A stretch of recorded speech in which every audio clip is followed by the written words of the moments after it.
안녕하세요. 오늘도 사연살롱을 찾아주셔서 감사합니다.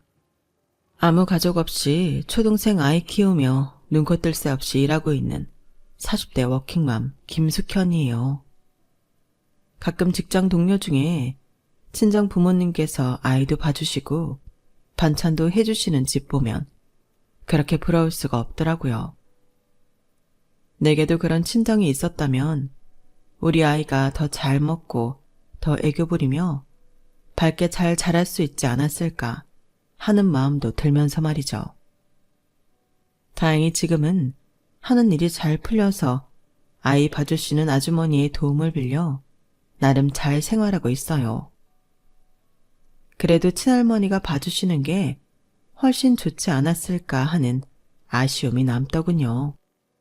에휴, 뭐 어쩌겠어요. 친정 부모님 두 분 다 일찍이 돌아가시고 지금껏 나 혼자 다 헤쳐왔는걸요. 그 가시밭길을 마치 맨발로 걸어온 듯한 느낌이에요. 발이 가시에 찔려 피가 나고 통증이 있어도 입에 풀칠하느라 정신없어서 아무것도 못 챙기며 살아왔죠. 하나의 충격적인 사건을 거치면 또 하나의 거대한 산이 절 기다리고 있더군요.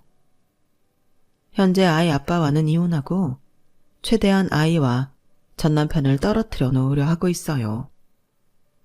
정신병 걸린 듯한 남편과 시댁에 우리 아이를 보내고 싶지도 않았거든요. 이런 절 보고 독하다고 생각하는 분들도 계시겠죠. 하지만 제 속사정을 아는 분이라면 당연한 처사라고 생각하실 거예요. 제가 살아온 인생과 결혼 이야기들은 진짜 가슴을 치고 땅을 치고 환장할 사건의 연속이었어요. 오죽하면 종교가 있는 제가 신점 치는 곳에서 점을 다 받겠어요. 예전에 봤었는데 신내림 받은 무덩이 고개를 절레절레 흔들며 그러더군요. 아이쿠야, 이건 뭐야? 뭐 이런 팍폭한 여자가 다 있나? 40대 초반까지는 남들이 인생 살면서 한 번도 겪어보지 못한 일들을 줄줄이 비엔나로 다 겪겠네. 참네. 부모 복 없고 남자 복 없어서 결혼해봤자 튕겨 나올 팔자니까 그냥 평생 혼자 살아. 그래도 자식 복 있고 일 복 있으니 평생 일만 하면서 말이야. 에휴, 불쌍해서 돈도 못 받겠다. 자, 복돈 다시 가져가. 이 돈이면 나 오늘 먹은 점심 다 채하겠다. 행여간 점사비를 돌려받아서 기분이 좋아야 할지 아니면 이렇게 깨름직한 점괘에 허탈해해야 할지 모르겠더라고요. 근데 지금 생각하면 그때 점괘가 맞아 떨어진 것 같아 신기하기도 합니다. 지질이 복도 없는 년이었거든요, 제가. 아직 40대밖에 안 됐지만 제가 살아온 기구한 인생을 한번 간접 경험해보시겠어요? 사연살롱 여러분들께 낱낱이 고해볼게요. 억울한 제 사연 들으시고 제 마음을 좀 헤아려 주시면 힐링이 될 것 같아서요. 그럼 지금부터 시작할게요. 자식 많고 다복한 가정을 꿈꾸셨던 저희 엄마는 불행히도 몸이 약해 외동딸인 저만 낳고 자궁을 드러내셨다고 해요. 엄마가 어린 나이에 절 낳으셨기에 20대 중반에 자궁을 드러내야 했던 엄마의 심정이 잘 헤아려지지도 않네요. 건강은 자기 마음대로 안 되는 거잖아요. 아빠라도 엄마의 몸과 마음을 좀 편안하게 해줬으면 참 좋았을 텐데 그놈의 사업이 뭔지 맨날 이 사업 저 사업 한다고 집에 있던 돈만 끌어다 다 쓰고 집엔 잘 들어오지도 않았죠. 그러다가 큰 규모로 벌였던 아빠의 사업이 아주 크게 자빠지고 말았어요. 안 그래도 몸과 마음이 약한 스타일이었던 엄마는 그 일 이후로 집안을 거의 기어다니셨어요. 일어날 힘조차 없었던 거죠. 그날도 빚쟁이들이 찾아와 우리 집 문을 쾅쾅 큰 소리로 두드렸어요. 갖은 욕설과 협박을 하면서 말이죠. 에이, 이 거지 같은 년놈들. 니네 집안에 숨어있는 거 다 알아. 돈이 없으면 몸으로라도 때워야 할 거 아니야. 신체 포기각서 썼던 거 기억 안 나? 지금 당장 이 문 안 열면 우리가 다 부셔버릴 거야. 초등학생이었던 저와 엄마는 덜덜 떨며 집안에 쥐죽은 듯이 있을 수밖에 없었어요. 그때의 공포가 생생히 기억나네요. 그런데 더 무서운 일이 벌어졌어요. 엄마가 갑자기 심장을 부여잡고 뒤로 쓰러지신 거예요. 엄마 왜 이래? 누가 우리 엄마 좀 살려주세요. 엄마! 전 급한 마음에 그 사채업자들에게라도 도움을 청하려 문을 열어줬어요. 그러나 그 사람 같지도 않은 아저씨들은 전혀 도움이 되지 않더군요. 뭐야? 지금 자빠져서 수요하는 거야? 쓰러진 척하면 내가 갚을 돈이라도 깎아줄까봐? 어림도 없지. 이자까지 다 받아낼 거라고. 남의 돈 함부로 쓰고 쌩 쇼나하고 자빠져 있고. 니네 아빠는 어디 갔어? 이거 다 니네 아빠 때문에 벌어진 일이다. 알지? 전 그들에게 도움을 받는 걸 포기하고는 얼른 119에 전화를 걸었어요. TV에서 본 것처럼 엄마 가슴을 쿵쿵 내리치며 심폐소생술도 해보면서 말이죠.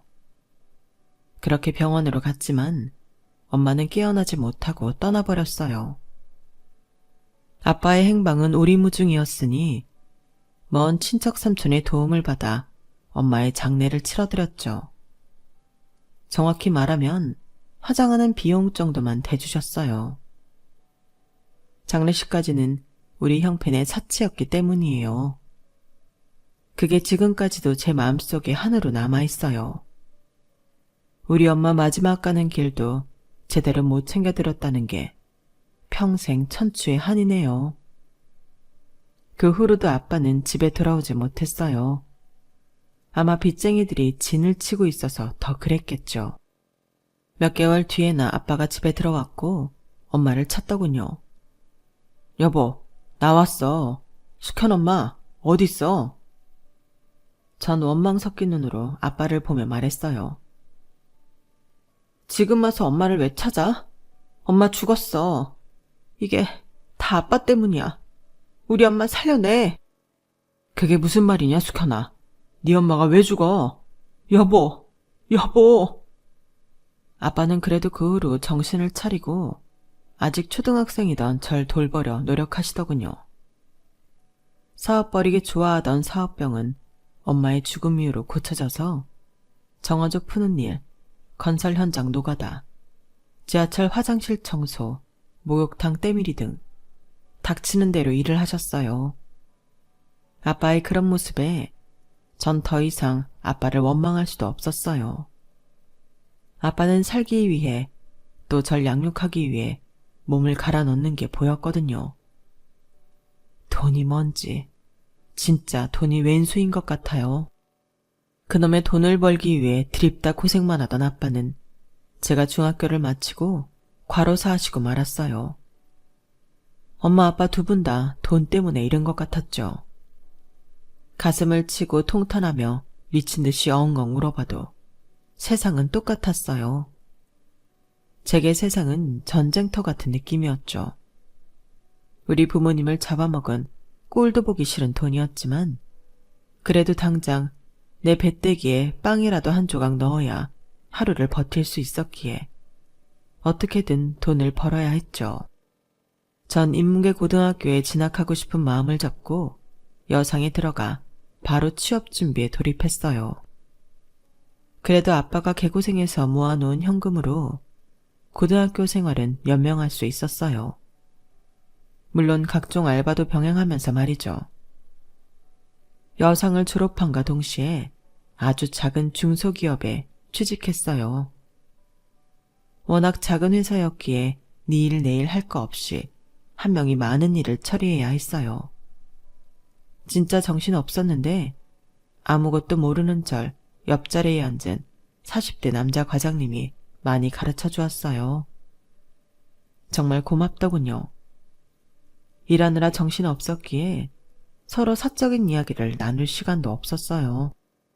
그렇게 열심히 일을 했건만 우리의 힘으론 역부족이었는지 회사는 점점 기울어져 갔고 급기야 돌려막기 하던 어음이 빵 터지고 말았어요. 그런데 가장 중요한 사장님이 잠적을 해서 연락이 안 되더군요. 우리 직원들은 다 멘붕이었죠. 결국 몇 개월치의 월급을 받지도 못한 채 어쩔 수 없이 퇴사할 수밖에 없었어요. 돈도 없는 제가 갑자기 백수가 되니 두렵기까지 하더군요. 열심히 이곳저곳 이력서를 넣어보았지만 대학 졸업장도 없고 내세울 경력도 없는 제가 들어갈 수 있는 회사는 많지 않더군요. 그때 전 회사에서 절 많이 도와줬던 40대 과장님으로부터 전화가 왔어요. 숙현 씨, 혹시 지금 직장 찾는 중이면 내가 새로 입사한 곳에서 일해볼 생각 없어요? 마침 격리 자리가 하나 나서 연락해봤어요.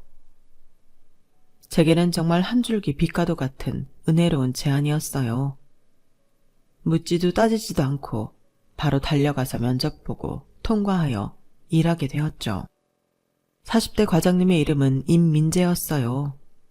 새로운 회사에서도 같은 직책이었기에 임 과장님이라 부르며 일도 많이 배우고 가깝게 지냈죠. 날 취직시켜줬다는 감사함에 충성을 다했거든요.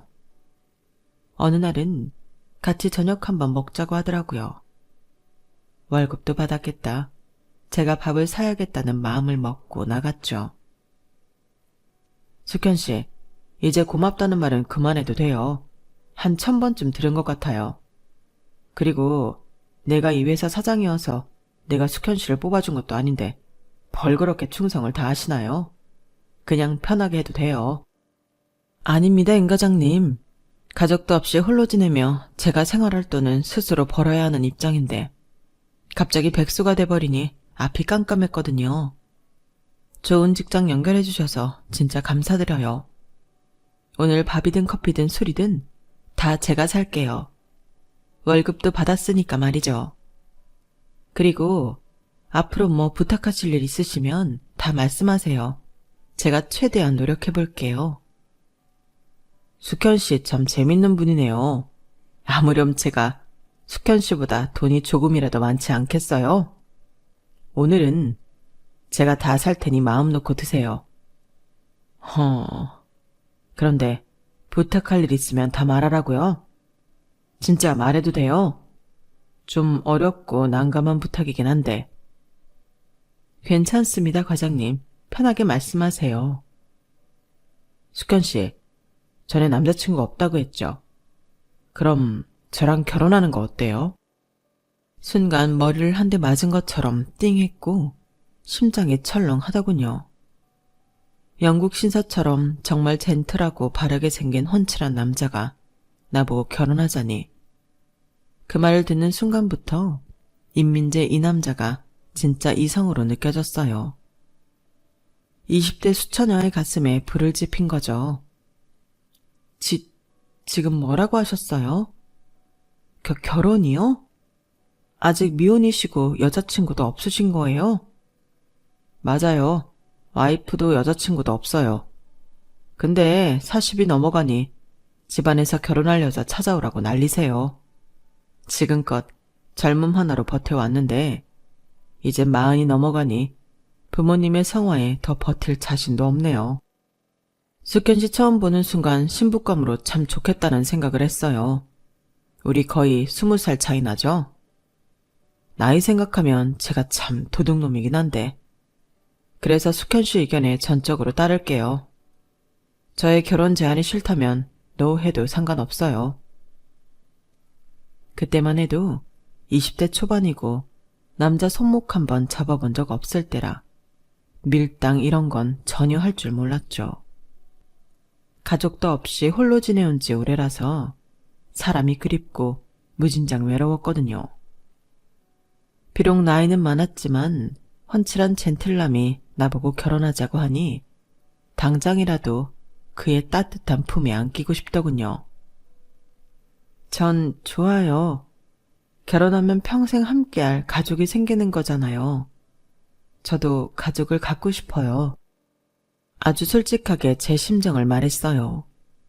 그리고 그날부로 우린 연인이 되어 데이트 과정 없이 바로 결혼 준비에 돌입했죠. 모든 게 속사포처럼 진행되었어요. 연애 경험이 없다 보니 모든 사람들이 다 이렇게 결혼하는 건 줄로만 알았죠. 몇 개월 후 남친의 부모님을 찾아뵙게 되었어요. 남친의 부모님은 저보다 더 긴장하고 계시는 듯 했어요. 뭔가 불안한 눈빛으로 제게 말씀하시더군요. 아가씨한테 참 고맙고 미안해요. 민재 명의로 된 17평 아파트가 우리 가족 전 재산이에요. 거기에서 신혼생활 시작하도록 해요. 우린 따로 월세집에 나가서 살 테니 둘만 잘 살면 돼요. 어떤 일이 있어도 우리 민재 포기하지 말고 잘 살아줘요. 제발 부탁해요. 내가 보기에 남친은 나이만 좀 많다 뿐이지 정말 완벽한 남자인데 부모들이 포기하지 말아달라고 부탁하다니 뭔가 좀 이상하긴 했어요. 어쨌든 저도 예비 시부모들에게 최대한 예의를 갖췄죠. 어머님, 아버님, 아드님을 이렇게 훌륭하게 키우시느라 고생 많으셨어요. 제가 앞으로 며느리로서 정말 잘할게요. 신혼집까지 신경 써주셔서 감사드려요. 저희 잘 살 테니 걱정 마세요. 그렇게 나름 훈훈하게 마무리 짓고 회사 동료들을 비롯한 주위 사람들에게 청첩장까지 다 돌리고 행복한 결혼식만을 꿈꾸며 지내고 있었어요. 그런데 결혼식 전날 저녁 한 통의 이상한 전화를 받게 되었어요. 울부짖는 한 남자로부터 말이죠. 난 성기철이라는 사람이에요. 우리 민재 돌려줘요. 우린 무려 20년을 함께 해온 사이라고요. 서로 없으면 죽고 못 사는 사이예요. 서로 사랑하는 사이라고요. 내일 결혼식에 민재 안 나타날 거예요. 우리 둘은 오늘 밤 비행기 타고 외국으로 떠날 거예요. 민재가 도저히 신부 될 사람한테 전화 못 한다고 해서 내가 대신하는 거니까. 여튼 그렇게 알고 결혼식 취소하든가 말든가 마음대로 해요. 그 남자는 그대로 전화를 끊었어요. 여자도 아니고 남자가 내 예비 신랑과 사랑하는 사이라니 대체 뭔 소리인가 싶어서 남친에게 전화를 해봤죠. 전화를 받지 않더군요. 답답한 맘에 예비 시모에게 연락을 했어요. 성기철이라는 남자한테서 이러저러한 전화가 걸려왔다. 당최 그 남자가 하는 말을 이해 못하겠다면서 말이죠. 시모는 놀란 목소리로 모든 사실을 말해줬어요. 뭐? 기어이 그놈들이 사고를 쳤구나. 아이고야, 내 팔자야. 내 아들이 20살 때부터 여자 싫고 남자가 좋다고 웬 남자친구라며 기철이를 데려오더니 기어이 사고를 쳤어. 미안하다 얘야. 이 결혼 도저히 안 되겠다. 그냥 아들 하나 없는 셈 치고 자기들끼리 잘 살으라고 하는 수밖에. 네 인생 망쳐서 정말 미안하다. 미안해. 예비 시모의 전화를 끊고도 한참을 멍하니 있었어요. 남자를 좋아하는 남자라니. 이성애자인 저로서는 이해할 수 없었지만 어쨌든 나와의 결혼이 싫다는 사람하고 결혼식을 할 순 없었죠. 그때부터 불이 나게 청첩장을 돌린 사람들에게 전화하여 결혼식을 취소하기에 이르렀어요. 수십 통의 전화를 하면서 눈물 콧물이 주룩주룩 나더군요. 똥을 밟아도 제대로 밟은 거죠. 이민재 이 사람은 진짜 자기 오래된 연인과 해외로 떠나버린 건지 회사에도 무단결근하여 결국 퇴사 처리되었어요. 오히려 눈앞에 안 보이니 미워할 필요도 없었죠. 그렇게 수년 동안 미친 듯 회사 일에만 몰두했어요. 내 인생에 남자는 없나 보다 하고 새로운 남자친구를 만드는 걸 시도조차 안 해본 채 일만 했죠. 어느덧 30대가 되고 회사 내에서 과장이 되어 승승장구하고 있었어요. 그때 영업팀 경력직으로 어떤 남자 과장이 새로 들어오더군요. 자기소개를 할 때 책임감이란 단어를 한 10번 이상 말한 것 같아요. 책임감 투철한 남자 박성춘이라면서 말이죠. 본인 업무에도 엄청난 책임감이 있어서 그랬는지 저와 일적으로 나를 세우던 날도 많았어요. 싸우다 정들었다는 말이 맞는 것 같아요. 일 때문에 다른 팀 팀장으로 있던 저와 하도 많이 다투다 보니 싸우는 것도 힘들어 화해의 술자리를 갖게 되었어요. 박 과장님이 먼저 미안하단 말 해야 하는 거 아니에요? 우리 팀 팀원들에게까지 업무 지시를 계속 내리며 참견하고 있잖아요. 아니, 김숙현 과장님, 무슨 말씀을 그렇게 하세요? 저 책임감 빼면 시체인 거 모르십니까? 제 업무와 관련이 있으니 책임감을 갖고 다른 직원들에게도 업무 지시를 내리는 거 아니겠어요? 회사의 일이란 게 다 같이 둥글게 돌아가는 거지 네 일 내 일이 어디 있습니까? 화해의 술자리에서도 끝까지 티격태격 하다 보니 둘 다 술을 엄청나게 마시게 됐어요. 둘 다 나이도 30대로 비슷하고 피차 자존심이 센지라 술 마시는 걸로도 지고 싶지 않았거든요. 술 많이 마시는 걸로 자존심 세우는 게 세상 제일 어리석은 짓인데 말이죠. 여튼 2차, 3차까지 술 마시고 노래방까지 가다 보니 둘 다 필름이 끊겨버렸죠. 다음 날이 토요일이었는데 정신을 차려보니 아뿔싸. 제가 웬 모텔에 누워있는 게 아니겠어요? 황급히 제 옆에서 자고 있는 남자의 얼굴을 확인해보고는 놀라 자빠지는 줄 알았네요. 바로 술자리에서 티격태격하던 박선춘 과장이 침을 흘리며 곤히 자고 있더군요. 우리 둘 다 실오라기 하나 입지 않은 채로 말이죠. 술에 취해 아무런 기억이 나지 않았고 직장 동료와 이런 일로 엮였다는 게 너무 창피한 맘에 박 과장이 깨지 않게 진짜 조용히 옷을 입었네요. 얼른 이곳을 빠져나가고픈 마음으로 말이죠. 그런데 인기척에 잠에 섞인 박 과장도 화들짝 놀라더라고요. 침묵 속에서 한 3분을 보내고는 먼저 나간다고 하고 방을 나서려 했어요. 그랬더니 박 과장이 절 잡더군요. 아이고, 이런 일이. 근데 왜 이렇게 웃음이 나죠? 이거 완전 시트콤이 따로 없네요. 나 그렇게 쿨한 사람 아니에요. 이렇게 된 이상 김숙현 과장님을 그냥 보낼 수 없을 것 같아요. 우리 해장국이라도 먹고 해야지죠.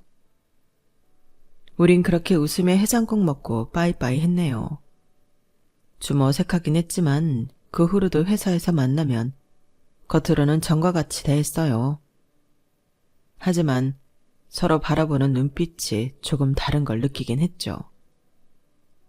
그러던 어느 날 일정하게 하던 생리를 하지 않고 아랫배가 조금 이상하여 산부인과에 방문했어요. 아무 생각 없이 진료를 받았죠. 진료 후 의사가 대뜸 그러더군요. 축하드립니다. 임신입니다. 제 평생 그렇게 놀란 적은 없는 것 같아요. 점심시간에 진료받고 회사로 돌아왔는데 엘리베이터에서 박성춘 과장을 보고는 저승사자 본 것 마냥 뒷걸음질 치게 되더군요. 김숙현 과장님, 왜 그러세요? 무슨 일 있으세요? 전 박 과장을 회사 옥상으로 불러내어 누가 들을세라 조용히 얘기했어요. 저 어떡해요. 병원에서 임신이래요. 박 과장도 눈이 휘둥그레지더니 이내 곧 호탕하게 웃으며 말하더군요. 하하, 뭘 어떡해요, 김 과장님. 저 책임감 빼면 시체인 거 아시죠? 다 제가 책임질 테니 걱정 마세요. 우리 둘이 좋은 엄마 아빠가 되면 되죠. 빠르게 결혼 추진해야겠네요. 김 과장님 배 더 나오기 전에 말이죠. 우리 오늘부터 1위를 하면 될까요? 이제 숙현 씨라고 부를게요. 숙현 씨도 편하게 불러주세요. 제가 이제 숙현 씨 예비 신랑이니까요. 그의 호탕한 웃음과 결혼 이야기까지 듣고 나니 차라리 속이 시원했어요. 잠시나마 걱정했던 게 뱃속의 아기한테 미안해지더군요. 내 안에 생명이 생겼다는 게 정말 신기했어요. 솔직히 남친과의 결혼보다 내 유전자를 가진 아기가 태어난다는 사실이 더 기대됐어요. 나에게 다시 가족이 생긴다는 설레임에 잠이 안 올 정도였죠. 임신했으니 조심 또 조심하며 회사 생활을 했어요. 추진력 좋은 남친은 이것저것 알뜰하게 결혼식과 신혼여행까지 알아보더군요. 남친의 여동생은 젊은 나이에 난소암으로 세상을 떠났고 어린 남동생과 홀어머니와 함께 산다고 했어요. 예비 시모는 대학가 2층 단독주택에서 하숙집을 운영하기에 남친은 결혼해서도 그 집 1층에서 시모와 동생과 함께 살기를 원했어요. 전 가족에 대한 그리움을 안고 사는 사람이었기에 시댁이든 뭐든 많은 가족들과 함께 살 수 있다는 사실이 좋았어요. 결혼하고도 아이를 맡기고 일을 계속할 생각이었기에 시댁과 합가하면 육아 도움도 좀 받을 수 있다고 생각했죠. 드디어 시댁 식구들을 만날 날이 찾아왔어요. 최대한 단정하게 입고 선물을 한아름 챙겨서 시댁을 방문했죠. 저는 본인 손주까지 임신하고 있는 예비 며느리이기에 환영해 줄 거라 생각했어요. 하지만 그건 저만의 커다란 착각이었어요. 그딴 싸구려 선물 난 싫어. 난 우리 아들이 결혼하는 것 자체를 반대하는 사람이야. 그냥 평생 홀가분하게 혼자 살았으면 좋겠어. 아가씨, 아들아, 지금이라도 이 결혼 다시 생각해보면 안 되겠니? 뭐하러 짚을 지고 불 속으로 기어들어가? 자기 아들이 결혼한다는 걸 이렇게까지 적극적으로 반대하는 부모는 처음이었어요. 남친과 딱 20살 차이 나는 젊은 시모라 그런가 보다 라고 이해하려 했지만 진지하게 반대하는 것 같아 마음이 조급해지더군요. 어머님, 제 뱃속에 성춘씨 아이가 자라고 있어요. 저희가 결혼 안 하면 이 아이는 어떻게 하나요? 결혼해서 성춘씨 행복하게 해주고 어머님께도 잘하겠습니다. 저희 믿고 지켜봐 주세요. 됐어. 임신이란 소리 듣기도 싫어. 아직 임신한 지 얼마 되지도 않았다며? 배가 튀어나온 것도 아니고. 요즘 암암리에 그렇게 해주는 병원이 얼마나 많은데. 내가 병원 알아봐 줄 테니 그깟 거 떼버려. 다른 건 다 참아도 저한테 너무나도 귀중한 뱃속 아기한테 막말하는 건 도저히 못 참겠더군요. 어머님, 왜 제 없는 뱃속 아기한테 그런 무례한 말씀을 하시는 거죠? 떼긴 뭘 떼요? 입장 바꿔놓고 생각해보세요. 어머님이 임신하셨을 때 그런 얘기 들으셨으면 기분 좋았겠어요? 제가 흥분하며 화내자 남친이 상황을 진정시키기 위해 갖은 애를 쓰더군요. 자자, 진정들 하세요. 어머니 마음 이해하지만 저도 이제 30대 중반인데 언제까지 짝없이 혼자 살아야겠어요. 임신까지 한 마당에 저희 결혼 축복해 주세요. 저희 평생 어머니 모시고 살기로 했어요. 어머니께 제 할 도리는 다 할게요. 자, 우진아, 어머니 쓰러지시겠다. 얼른 모시고 방으로 들어가렴. 이제 고1이던 예비 시동생에게 시모를 부탁하더군요. 그런데 눈을 흘겨뜨고 있던 시동생도 저희에게 확 쏘아붙였어요. 형, 정말 1억이에요? 이건 완전 배신이라고요, 배신. 아사리판이 나버린 첫 만남에 마음이 잔뜩 상하여 터덜터덜 그 하숙집을 걸어 나왔어요. 결혼 후 시모와 함께 살기로 한 그 하숙집이 마치 지옥처럼 느껴졌어요. 불행한 내 결혼 생활이 불보듯 뻔했어요. 하지만 이 뱃속의 아기를 회사까지 다니며 저 혼자 키울 자신이 없었죠. 저의 혼란한 마음을 읽은 남친이 확신에 찬 목소리로 절 안심시키더군요. 숙현씨, 걱정 마요. 나 책임감 빼면 시체인 놈인 거 알죠? 우리 아기와 숙현 씨 내가 끝까지 책임질 거니까 우리 어머니와 남동생 반응 너무 신경 쓰지 말아요. 내가 다 지켜줄게요. 진짜 가족을 갖고 싶다고 했잖아요. 가족은 원래 때론 지지고 볶고 하는 거죠 뭐. 우리 얼른 결혼해서 예쁜 가정 꾸리고 또 아기도 많이 낳자고요. 사랑해요. 내가 그토록 원하던 가족과 아기 이야기를 하며 사랑한다고 하니 남친을 믿을 수밖에 없었어요. 맨날 책임감 빼면 시체라고 호언장담하는 사람이니 나와 아기를 진짜 책임감 있게 지켜줄 수 있을 것만 같았죠. 찜찜한 마음이 계속되었지만 우린 결혼했고 계획대로 시모가 하숙집으로 사용하고 있던 2층짜리 단독주택에서 시댁과 합가하게 되었어요. 그렇게 지옥살이가 시작되었죠. 하필 만삭이 되어 신혼생활을 시작하자마자 시모가 교통사고로 골반뼈가 완전히 으스러져 집안에 누워있을 수밖에 없게 됐어요. 남편은 곤란한 표정으로 제게 부탁하더군요. 미안해 여보. 어차피 이제 아기 낳을 때가 멀지 않았으니 육아휴직 내고 집에서 우리 어머니 병수발 좀 들어드리면 안 될까? 신혼인데 정말 미안해. 이제 한 집에 살게 되었고 고등학생인 시동생은 학교 학원 때문에 바쁜 것 같아서 내키진 않았지만 그냥 알았다고 했어요. 신혼이고 만삭에 시모 기저귀까지 갈아야 하는 신세가 되고 말았죠. 그런데 시모나 시동생이나 고마워하는 기색이 전혀 없더군요.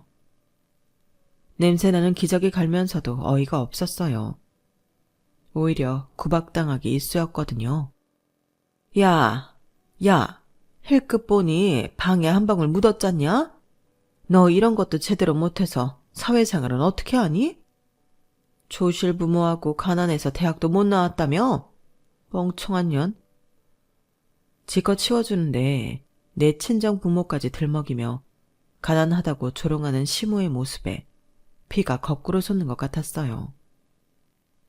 전 똥기저귀를 방바닥에 패대기치며 시모에게 소리를 꽥 질러버렸죠.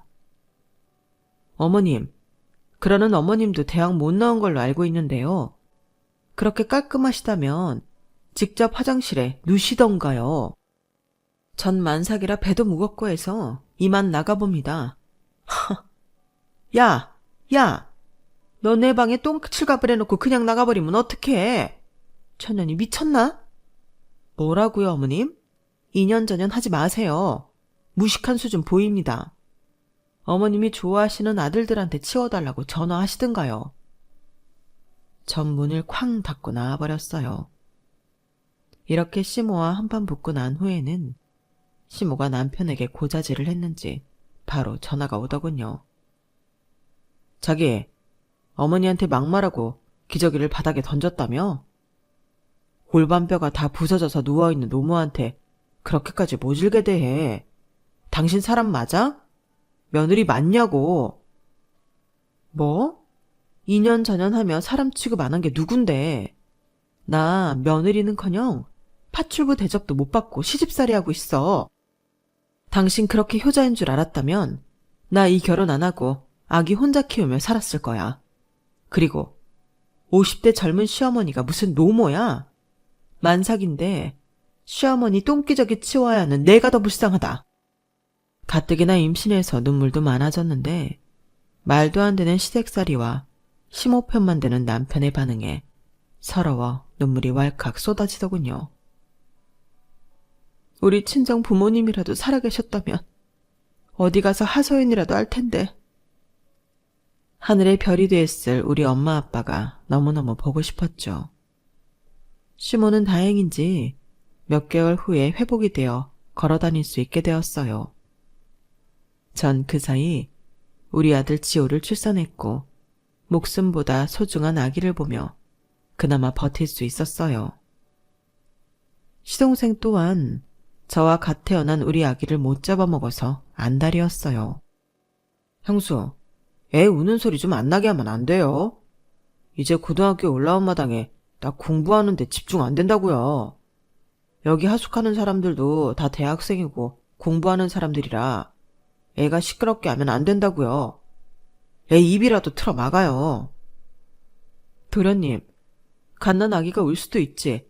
애기 입을 틀어 막으라뇨. 아무리 아직 어려도 그렇지 삼촌으로서 조카 눈 한 번 안 맞추는 사람이 어딨어요? 참네. 걸어다닐 수 있게 된 시모는 더했어요. 애 낳고 몸조리도 제대로 못한 저에게 하숙집 대청소하라며 쉴 틈 없이 일을 시키더군요. 어머님, 저 아기 보느라 밤에 2~3시간밖에 못 잔 사람이에요. 이런 저한테 2층 집 구석구석을 다 치우라뇨. 하숙집 일은 원래 어머님이 하시던 일이었으니 어머님께서 하세요. 저 더 이상 못 움직여요. 쓰러질 것 같다고요. 뭐야? 어디서 저런 버릇없는 년을 데리고 와서리? 너 내가 우스워 보이냐? 네 남편도 회사 나간 마당에 너 나랑 한판 붙을래? 이 시모가 갑자기 제 머리를 확 붙잡고 늘어지는 게 아니겠어요? 전 너무 놀라서 시모를 밀치고는 아기가 자고 있는 방으로 들어와 방문을 걸어 잠갔죠. 말로만 구박하던 시모가 이젠 폭력까지 행사하다니 더 이상 그 집에서 살 수 없다고 생각했어요. 남편에게 당장 전화를 걸었죠. 잔뜩 짜증 섞인 목소리로 받더군요. 지금 방금 당신 어머니가 내 머리채를 잡았어. 우리 당장 분가해. 이렇게는 못 살아. 아이씨, 나 오늘부로 퇴사하는 마당에 집안일로 또 전화하는 거야? 아, 육아휴직하고 있는 마당에 남편이 퇴사한다니. 방금 전 시모와 있었던 일은 아무것도 생각나지 않고 남편 퇴사란 말에 가슴이 철렁했어요. 뭐? 퇴사? 왜 갑자기 퇴사야? 회사에서 잘렸어? 잘리긴 이 박성춘이가 잘릴 사람이야? 나 사업하려고 꽤 오랜 시간 나 혼자 준비해온 거야. 걱정 마. 책임감 하나로 밀어붙일 테니. 우리 식구들 돈방석에 안겨줄게. 조금만 기다려. 친정아빠가 사업병에 걸려 맨날 사업한다고 집안 살림 다 말아먹고 우리 엄마까지 죽게 한 게 생각나 사지가 떨리더군요. 자기야, 지호 아빠 잘 다니던 회사를 왜 때려치고 그래? 얼른 가서 다시 다닌다고 해. 제발 사업 같은 거 하지 말라고. 하지만 추진력 강한 남편은 제 말 따위는 귓등으로 안 들었어요. 사업한다고 집안에 들어앉아 애도 안 보고 매일 여기저기 전화를 하더군요. 몰래 들어보면 맨날 여기저기서 돈 빌리는 전화였어요. 한심하기 짝이 없었죠.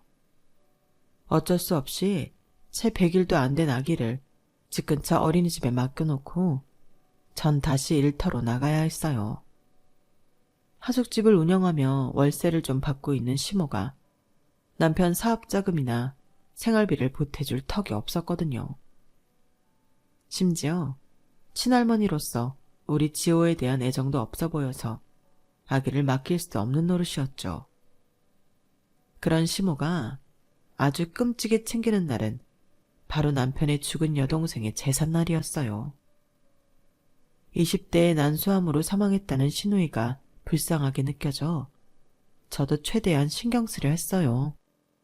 하지만 저의 정성을 담은 제사상도 시모의 기대엔 못 미쳤나 보더라고요. 야, 너 내 딸 제사상을 고작 이렇게밖에 못 차리냐? 내가 누누이 설명해 줬잖냐? 멍청한 년 같으니라고. 다시 차려! 시모는 급기야 제사상을 뒤집어 엎어버리더군요. 회사 다니며 애까지 보느라 기진맥진한 채로 차린 상을 엎어버리다니 너무 화가 났어요. 어머님, 진짜 너무하신 거 아니에요? 저 더 이상은 못 차리니까 어머님께서 차리든지 말든지 마음대로 하세요. 아기 방에 들어와 문을 잠가버리고 서럽게 울었어요. 밖에서는 남편과 시모, 시동생이 저보고 예의 없다며 제 탓을 하더군요. 그 3명이 한 팀 같았고 제 편을 들어주는 사람은 우리 아기밖에 없는 것 같이 느껴졌어요. 너무 서러워서 아기를 붙잡고 꺼이꺼이 울었네요. 이미 죽은 사람의 상을 몇 시간에 걸쳐 정성 들여 차려줬으면 됐지. 뭘 더 어떻게 하라는 건지 알 수가 없었죠. 죽은 신우이에 대한 가족들의 사랑이 얼마나 지극하던지. 집안 곳곳엔 신우이의 사진으로 도배가 되어 있었어요. 우리 결혼 사진이나 아기 사진은 단 한 장도 붙어있지 않았죠. 하루하루를 도장 깨게 하는 마음으로 우리 지호만을 위해 열심히 살아가고 있던 어느 날, 저에게 한 통의 전화가 걸려왔어요. 남편이 어릴 적부터 친하게 지내던 의사 친구라며 늘 자랑하던 친구였죠. 숙현씨, 성춘이가 사업한다고 돈을 잔뜩 빌려가더니 이자도 안 갚고 저러고 있네요. 내 돈뿐만 아니라 내 주위 아는 사람들 돈까지 싹 다 뜯어갔어요. 이놈을 어떡하죠? 정말 죄송해요, 민수씨. 저도 지호 아빠가 사업한다고 갑자기 퇴사하는 바람에 제가 벌어서 아기랑 생활하느라 너무 힘드네요. 정말 죄송합니다. 제가 시어머님께라도 한번 말씀드려 볼까요? 아직도 속고 있어요.